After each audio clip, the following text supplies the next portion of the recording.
લક્ષ્ય ન્યૂઝ, એક નજર, એક લક્ષ્ય. સુરેન્દ્રનગરના હવા મહેલ ખાતે 2 દિવસીય મિલેટ મહોત્સવ અને પ્રાકૃતિક ફાર્મર માર્કેટ 2026નો ભવ્ય પ્રારંભ. ગુજરાત સરકારના કૃષિ, ખેડૂત કલ્યાણ અને સહકાર વિભાગ દ્વારા સુરેન્દ્રનગર વહીવટીતંત્રના સંયુક્ત ઉપક્રમે આજથી વઢવાણાના ઐતિહાસિક હવા મહેલ ખાતે 2 દિવસીય મિલેટ મહોત્સવ અને પ્રાકૃતિક ફાર્મર માર્કેટ 2026નો પ્રારંભ નાયબ મુખ્ય દંડક જગદીશભાઈ મકવાણાના વરદ હસ્તે કરવામાં આવ્યો હતો.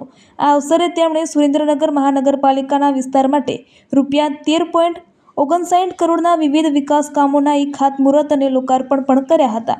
આ તકે નાયબ મુખ્ય દંડક જગદીશભાઈ મકવાણાએ જણાવ્યું હતું કે વડાપ્રધાન શ્રી નરેન્દ્રભાઈ મોદીના દ્રષ્ટિવાન નેતૃત્વમાં વર્ષ 2023ને ઇન્ટરનેશનલ યર ઓફ મિલેટ્સ તરીકે વિશ્વભરમાં ઉજવીને શ્રી અન્નનું મહત્વ સ્થાપિત કરવામાં આવ્યું છે.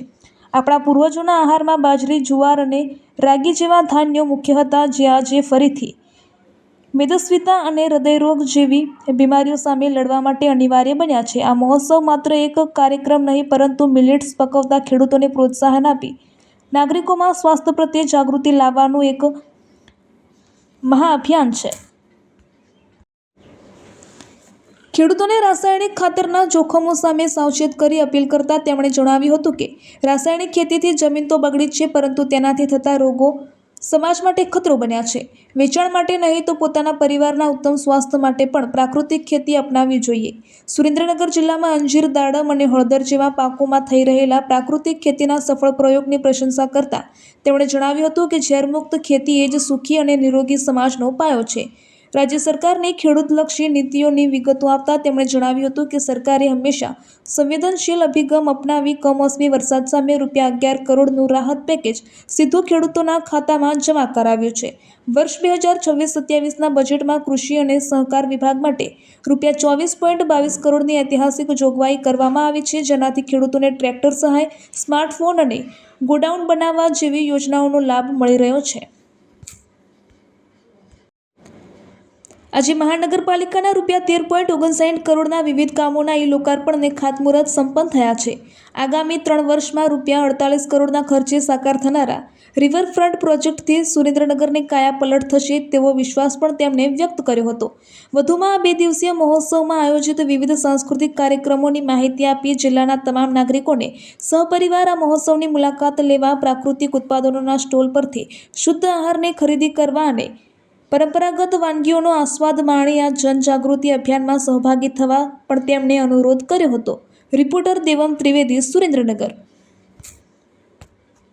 ગુજરાત સરકારના કૃષિ કલ્યાણ અને સહકાર વિભાગ દ્વારા સમગ્ર રાજ્યની 17 મહાનગરપાલિકામાં 2 દિવસ માટે મિલેટ મહોત્સવ અને પ્રાકૃતિક ફાર્મર માર્કેટ એનો શુભારંભ આજે વઢવાણનો ઐતિહાસિક હવા મહેલના પ્રાંગણમાં કરવામાં આવ્યો છે. આ જિલ્લાભરના ખેડૂતો પ્રાકૃતિક ખેતી દ્વારા જે કંઈ પાકો કે એમની જણસીઓ છે એને અલગ અલગ સ્ટોલના માધ્યમથી લોકો માટે એમને જે જરૂરિયાત પ્રમાણે લઈ શકે એ માટેનું સરસ મજાનું આયોજન પણ થયું છે. ગુજરાત સરકાર ખેડૂતો માટે ખેડૂત સમૃદ્ધ બને, ખેડૂતની ખેતી સમૃદ્ધ બને એ માટે અનેક યોજનાઓ લાવી અને ખેડૂતને મદદરૂપ બની રહી છે.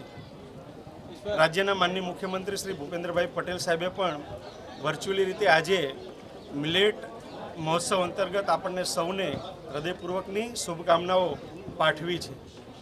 મિત્રો, મિલેટ્સ એટલે કે જાડા ધાન્યો, જે બાજરી હોય, જુવાર હોય, રાગી હોય, કાંગ હોય કે આપણે ફરાળમાં ઉપયોગ કરી શકતા એવો મુરૈયો હોય, આ જે જાડા ધાન્યો છે એ બધા મિલેટ્સની અંદર આવે છે.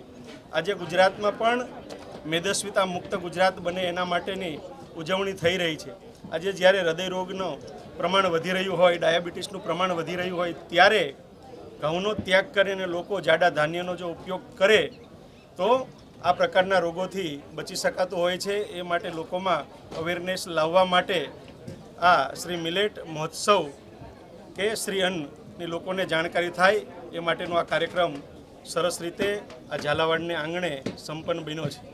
આ નગર મહાનગરપાલિકા દ્વારા આજે 9.35 કરોડના ખર્ચે વિવિધ વિકાસના કામોનું ખાતમુહૂર્ત થયું છે. સાથે સાથે 4 કરોડ 24 લાખના ખર્ચે જે દુધરેજ જે તળાવ છે એને બ્યુટિફિકેશન કરી એનું પણ લોકાર્પણ આજે કરવામાં આવ્યું છે.